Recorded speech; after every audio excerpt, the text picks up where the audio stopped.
자, 우리가 삶에서 참으로 답답한 사람을 볼 때가 있습니다. 어떤 사람을 볼 때 답답함을 느낍니까? 진심 어린 조언을 해주었는데도 그 말을 들으려 하지 않고 계속해서 자기 고집을 계속 유지하려는 사람을 볼 때일 것입니다. 부모가 자녀가 잘 되기를 위해서 정말 사랑의 마음을 담아서 이제 말을 해줘도 마음의 문을 열지 않는 그런 자녀들이 있습니다. 학교 선생님이 아무리 중요하다라고 말하면서 열심히 설명을 해줘도 귀를 닫고 딴짓을 하는 그런 학생들이 있습니다. 교회에서도 목사가 성도들의 영혼을 생각해서 열변을 토하면서 간절함으로 말씀을 전해도 이미 마음의 문이 닫혀 있는 사람들이 있습니다. 여러분, 우리나라 속담에도 속위의 경읽기라는 그런 속담이 있지 않습니까? 아무리 가르쳐주고 아무리 알려주려 노력해도 아무리 진심 어린 조언을 해줘도 소용이 없는 사람을 은유적으로 표현한 속담일 것입니다. 그러니까 이미 듣기 싫은 마음이 생기면 귀에 들어오지 않는다라는 것이죠. 그렇습니다. 사실 문제는 우리의 말에 있는 것이 아니라 마음의 태도에 있다라는 것이죠. 마음이 닫히면 그 어떤 방식의 사랑도 그 어떤 방식의 권면도 들어가지 않는 것입니다. 이런 모습은 옛날 우리가 초등학교 다닐 때 저는 국민학교를 다녔습니다만 초등학교 다닐 때 점심시간 학교 운동장에서도 가끔 목격되던 일이었습니다. 점심시간에 이제 식사를 마치고 나면 아이들 대부분은 어떻게 합니까? 운동장으로 뛰어나가서 이제 다들 뛰어놀았습니다. 그때는 뭐 휴대폰도 없고 게임기도 없고 그랬기 때문에 다른 놀이가 없었어요. 그냥 운동장에 나가서 신나게 뛰어노는 것 뿐이었습니다. 그런데 어떤 아이는 친구야 우리 같이 축구할까? 라고 말해도 싫어 라고 말하고 오징어 게임을 같이 하자 라고 말해도 싫다 라고 말하고 그럼 말타기라도 할까? 라고 말해도 아니 그것도 싫어 이렇게 계속해서 싫다 하고 말하는 친구가 있었습니다. 이 친구는 놀이가 재미없어서 싫다라고 말하는 것이 아닙니다. 이미 어떤 일이 있었기 때문에 마음의 문이 굳게 닫힌 상태에 있는 것이죠. 축구를 하거나 오징어 게임을 하거나 말타기를 할 생각조차 하지를 못하는 것입니다. 그래서 무언가 제안을 해도 반응하지 않고 무엇을 말해도 받아들이지 않는 것입니다. 그러니까 문제는 놀이 자체에 있는 것이 아니라 들을 준비가 되어 있지 않는 마음 상태에 있다라는 것이죠. 예수님은 오늘 본문에서 바로 이와 같은 모습을 장터의 아이들 비유로 말씀하고 계시는 것입니다. 피리를 불어도 춤추지 않고 곡을 하여도 울지 않는 아이들처럼 어떤 방식으로 말씀해도 반응하지 않는 세대를 지적하고 계신 것입니다. 세례요한이 금식하며 외쳐도 귀신이 들렸다라고 말하고 예수님이 은혜로 다가와도 예수님은 먹보요 술꾼이다 라면서 비난을 합니다. 여러분, 하나님께 마음을 열지 않으면 그 어떤 말씀도 우리 안에서 열매를 맺을 수가 없는 것입니다. 오늘 주신 말씀을 통해서 지금 나의 마음 상태는 어떤 상태에 있는지 확인하는 그런 시간이 되었으면 좋겠습니다. 첫째로 마음이 닫히면 어떤 말씀도 들리지 않습니다. 본문 16절, 17절 말씀을 같이 읽어보겠습니다. 이 세대를 무엇으로 비유할까? 비유하건대 아이들이 장터에 앉아 제 동물을 불러 이르되 우리가 너희를 향하여 피리를 불어도 너희가 춤추지 않고 우리가 슬피 울어도 너희가 가슴을 치지 아니하였다 함과 같도다. 아멘. 예수님은 먼저 이 세대를 무엇에 비유할까? 라고 말씀하시면서 장터에 앉아서 서로를 부르는 아이들의 이야기를 들려주고 계십니다. 아이들이 피리를 불어도 친구는 춤추지 않고 슬프게 울어도 가슴을 치지 않는 모습이 나옵니다. 여기서 피리를 불며 춤추는 것은 결혼식과 연관이 되어 있습니다. 여러분, 예수님 당시에 유대인들의 결혼식은 마을 전체의 축제로 치러졌습니다. 이들의 결혼식은 단순한 가족만의 행사가 아니라 마을 전체가 온 동네가 함께 참석하는 큰 잔치였다라는 것이죠. 보통 이 결혼식은 일주일 정도 이어졌고 포도주가 풍성히 제공되었으며 또 음식과 음악이 가득하였습니다. 요한복음 2장 7절부터 9절까지 말씀 읽어보겠습니다. 예수께서 그들에게 이르시되 항아리에 물을 채우라 하신즉 아기까지 채우니 이제는 떠서 연회장에 갖다 주라 하시며 갖다 주었더니 연회장은 물로 된 포도주를 맛보고도 어디서 났는지 알지 못하되 물떠온 하인들은 알더라. 아멘. 가나의 혼인잔치에서 풍성히 제공되어야 할 포도주가 이제 떨어져서 당황하고 있는 상황에서 예수님께서 물을 포도주로 만드신 기적의 내용입니다. 이것을 보면은 이 유대인들의 결혼식에 포도주가 얼마나 중요한 요소였다라는 것을 우리가 확인할 수 있는 것이죠. 아무튼 유대인들의 혼인잔치에는 포도주가 필수였다라는 것입니다. 뿐만 아니라 피리와 소고 춤추는 것도 빠져서는 안 될 아주 중요한 요소들이었습니다. 또한 어린이들도 이 축제 분위기에 따라서 노래하고 춤추면서 결혼식장에서 놀았습니다. 일주일 동안 결혼식 잔치에 참여했던 아이들이 이제 다시 일상에 돌아와서 놀이를 하면서 춤추며 피리 부는 흉내를 내면서 노는 것은 당연한 일이었을 것입니다. 아이들은 결혼식 놀이만 한 것은 아니었습니다. 장례식 놀이도 하면서 놀았습니다. 슬피 울며 가슴을 치는 행위는 장례식을 말하는 것이죠. 당시 장례식에는 전문 곡군들이 있었습니다. 여러분, 곡군이 무엇입니까? 우는 신용을 하는, 우는 연기를 하는 사람들입니다. 그러니까 당시 장례식에는 우는 연기를 하는 사람들이 있었다라는 것이죠. 여러분, 우리나라 전통 장례식에도 보면은 곡군들은 없었지만 상주들이 이제 문상객들이 들어오면 어떻게 했습니까? 아이고 이렇게 하면서 우는 신용, 우는 흉내를 냈습니다. 아무리 부모님이 돌아가셨다고 해도 계속해서 밤낮 없이 울 수는 없으니까 우리나라 상주들은 이제 자신들이 직접 우는 신용을 했던 것이고, 유대인들은 더 나가서 전문 곡군들을 이제 고용했다라는 것입니다. 유대인들은 곡군만 고용했던 것이 아니라 피리 부는 사람도 고용하였습니다. 피리 부는 사람들과 곡군들이 장례식에 고용되어서 슬픔을 표현했던 것입니다. 마태복음 9장 23절 24절을 읽어보겠습니다. 예수께서 그 관리의 집에 가사 피리 부는 자들과 떠드는 무리를 모시고 이르시되 물러가라, 이 소녀가 죽은 것이 아니라 잔다 하시니 그들이 비웃더라. 아멘. 마가복음 5장에 가서 보면은 여기에 나오는 죽은 소녀가 회당장 야이로의 딸이었다라는 것을 알 수 있습니다. 그런데 예수님께서 피리 부는 자들과 떠드는 자들을 내쫓으시면서 뭐라고 합니까? 소녀가 죽은 것이 아니라 잔다라고 말씀하고 있습니다. 예수님이 도착하기 전에 이미 소녀가 죽었기 때문에 사람들은 벌써 곡하는 사람들과 피리 부는 사람들을 불러서 장례식의 슬픈 분위기를 내고 있었던 것입니다. 그렇습니다. 유대인들은 누군가가 죽으면은 결혼식 때와 마찬가지로 온 동네 사람들이 나와서 함께 슬퍼하며 슬픔을 공유했습니다.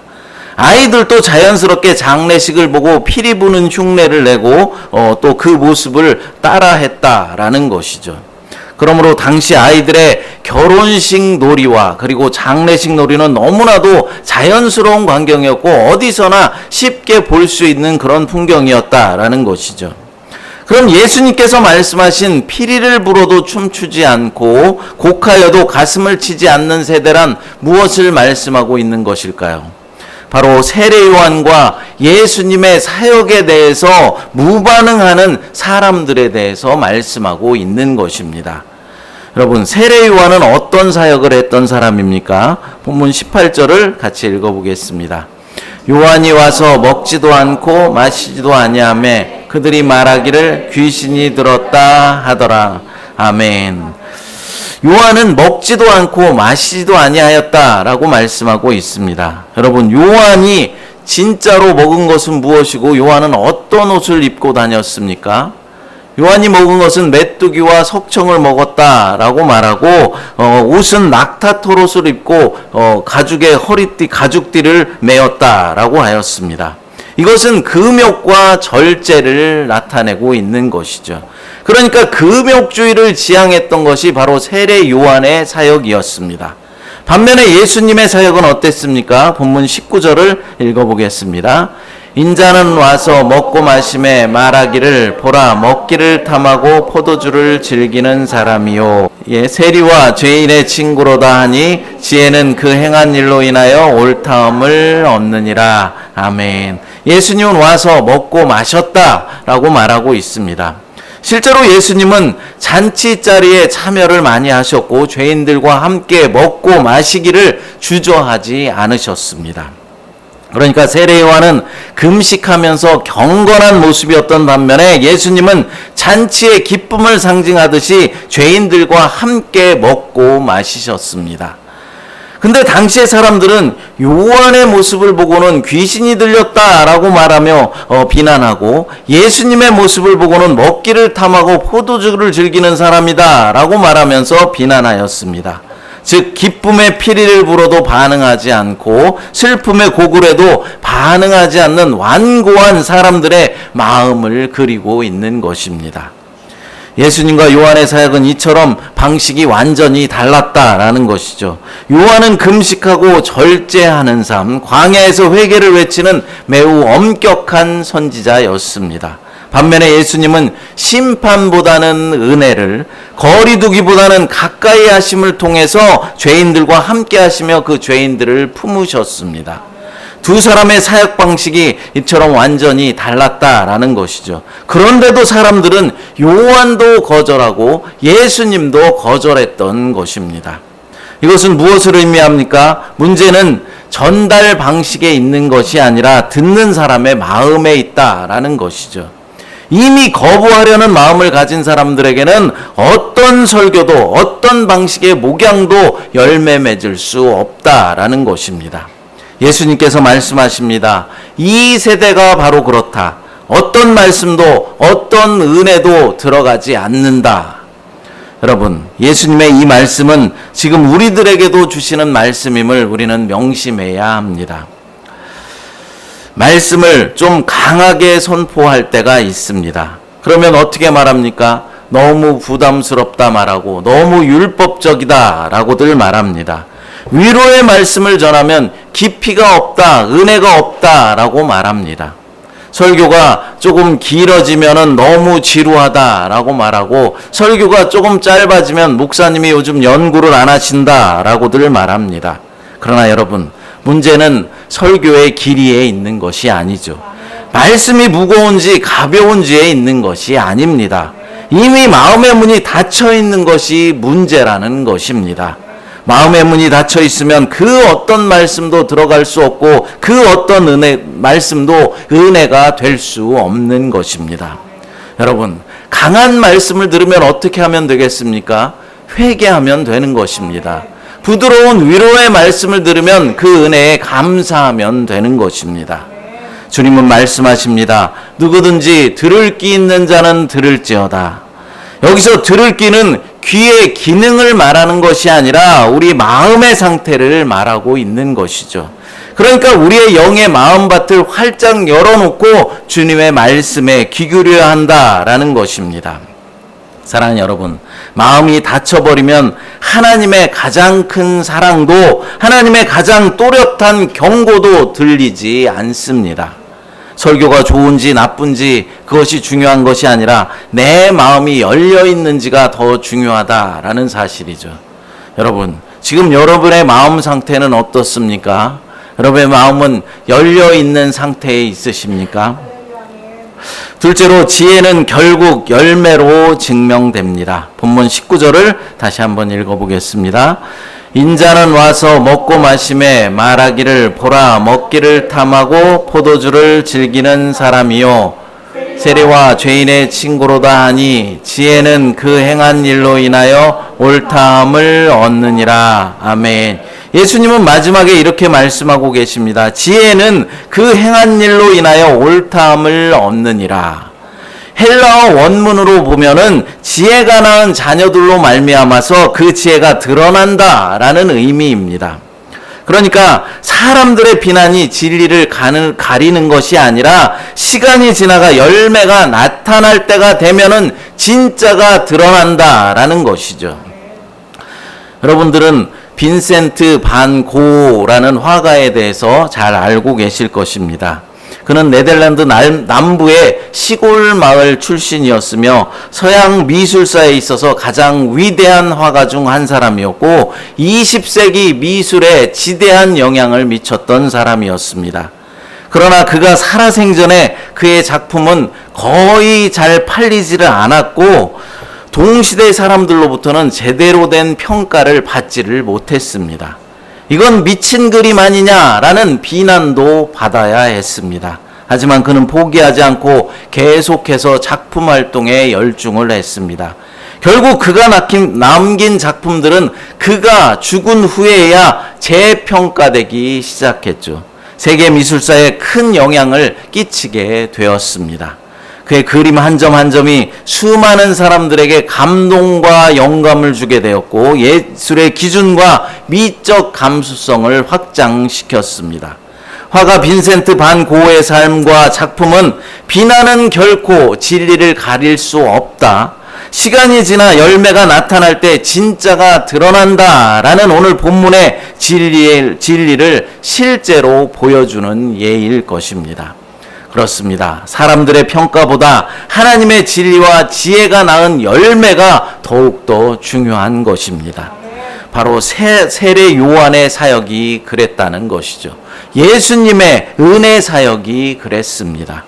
그들을 비난했던 사람들은 다 사라져버렸지만 요한과 예수님의 사역의 열매는 지금까지도 남아서 살아 역사하고 있기 때문입니다. 오늘 우리들에게도 하나님이 주신 열매를 얼마든지 거둘 수가 있습니다. 그러므로 우리는 다른 사람의 비난에 흔들리지 말아야 하는 것이죠. 믿음이 없는 사람들은 어떻게 말합니까? 우리가 주일 예배에 어떻게 해서든지 참여하려고 애쓰고 노력하는 이런 모습을 보고 비난합니다. 하나님의 말씀에 순종하려고 애쓰고 교회 사역에 헌신하며 물질과 시간을 투자하는 모습을 보고는 비난하는 것이죠. 뭐 그렇게까지 할 필요가 있느냐라는 것입니다. 예배도 그냥 적당히 한 달에 한 번, 두 번 정도만 가서 얼굴만 비추면 되지 뭐 그렇게 매 주일마다 가서 예배를 드리느냐, 그것도 모자라서 수요일에도 가고 또 새벽 예배도 나갈 필요가 있느냐라고 말하는 것이죠.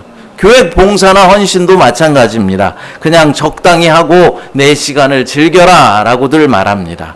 헌금 생활은 체면이 있으니까 안 할 수는 없으니까 기본만 해라 라고 말하고, 내가 많은 헌금을 교회에 드린다 라고 말하면은 미쳤다 라면서 비난들을 합니다. 이렇게 우리의 믿음과 순종, 봉사를 평가하고 비난할 수 있습니다. 세상 사람들이, 믿음이 없는 사람들이 우리를 이렇게 비난하고 평가할 수는 있습니다. 하지만 여러분, 사람의 말이 우리의 가치를 증명하지는 못합니다. 우리의 가치를 사람들의 말이 결정하지는 못합니다. 하나님 앞에 충성하면 시간이 지나서 열매가 드러나게 된다라는 사실을 믿으시기 바랍니다. 그러므로 우리는 꾸준함으로 하나님 앞에 충성해야 하는 것이죠. 반고우가 그 당대 시대에는 제대로 된 평가를 받지 못했지만 계속해서 작품 활동을 이어갔던 것처럼, 세례요한과 예수님이 비난 속에서도 묵묵히 사역하였던 것처럼 우리는 하나님께서 맡기신 사역과 우리의 삶의 자리에서 꾸준하게 순종해야 하는 것입니다. 왜 그렇습니까? 열매는 갑자기 드러나지 않아도 하나님은 반드시 우리의 믿음과 사랑을 통해서 결실을 맺게 될 것이기 때문입니다. 진정한 영향력은 시간이 증명하는 것입니다. 지금 당장 인정받지 못해도 세상의 평가에 흔들리지 말고, 다른 사람의 평가에 흔들리지 말고 하나님 안에서 인내하면서 열매를 기다리는 삶을 살게 되시기를 간절히 바랍니다. 우리가 세상에 끼치는 영향은 하나님의 계획 속에서 반드시 드러나게 되어 있습니다. 오늘 우리의 삶 속에서 누군가가 나의 신앙과 나의 순종, 나의 봉사를 비난할지라도 세례 요한처럼 예수님처럼 하나님이 맡기신 자리에서 묵묵히 충성하시기 바랍니다. 결국 우리의 삶과 믿음의 열매가 사람들의 비난을 넘어서 진리를 드러나게 될 것입니다. 하나님은 시간을 통해서, 하나님은 우리의 믿음을 통해서 세상에 감동과 변화를 만들어 가시는 것입니다. 신앙은 말로 증명되는 것이 아니라 오직 열매로 증명되기 때문입니다. 사랑하는 여러분, 예수님 당시에도 많은 사람들이 말씀을 받아들이지 못했습니다. 그들은 세례 요한을 보며 금식한다고 비난하고 예수님을 보며 먹고 마신다라고 비난하였습니다. 말씀의 스타일이 문제가 아닙니다. 마음의 상태가 문제였던 것이죠. 그렇다면 오늘 우리의 모습은 어떻습니까? 혹시 우리도 말씀의 스타일, 설교자의 성향, 목소리 톤, 표현 방식 때문에 정작 하나님이 주시는 본질적인 메시지를 놓치고 있지는 않으십니까? 하나님의 지혜는 언제나 열매로 나타나는 것이죠. 말씀이 파고든 심령에는 변화가 열립니다. 복음이 뿌리 내린 삶에는 반드시 향기가 올라오게 되어 있습니다. 그러므로 우리는 말씀 앞에서 이렇게 고백해야 합니다. 주님, 제가 듣고 싶은 말씀을 주시는 분이 아니라 들어야 할 말씀을 주시는 주님을 믿고 따르겠습니다. 반고의 그림이 시간이 지나자 진가가 드러났듯이 우리의 믿음도 오늘 당장은 빛나지 않을 수 있습니다. 우리의 순종을 지금 당장은 아무도 알아주지 않을 수 있습니다. 하지만 하나님은 시간이 지나면 반드시 우리의 삶의 열매로 당신의 지혜를 드러내실 것입니다. 그러니 조급해하지 마십시오. 비난에 흔들리지 마십시오. 사람들의 말에 멈추지 마십시오. 오늘도 내 자리를 지키며 말씀을 붙잡고 한 걸음 한 걸음 순종하는 그 사람이 바로 지혜의 사람입니다. 그리고 하나님은 그 지혜의 자녀를 통해서 이 시대를 다시 한번 복음의 아름다운 진리로 드러내게 하실 것입니다. 저와 여러분 모두가 하나님이 주신 지혜로 아름다운 복음의 진리를 드러내는 그런 삶을 살게 되시기를 간절히 축복합니다.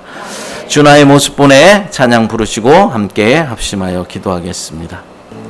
주님, 우리가 말씀의 스타일을 보지 않게 하시고 우리의 마음 문을 활짝 열어주시는 주님의 음성을 듣는 자가 될 수 있도록 하나님 인도하여 주시옵소서. 사람들의 비난보다 주님이 주실 열매를 바라보게 하시고 지혜의 자녀답게 매일 순종의 발걸음을 내디딜 수 있도록 하나님 인도하여 주시옵소서. 거룩하신 예수님의 이름으로 기도드리옵나이다. 아멘.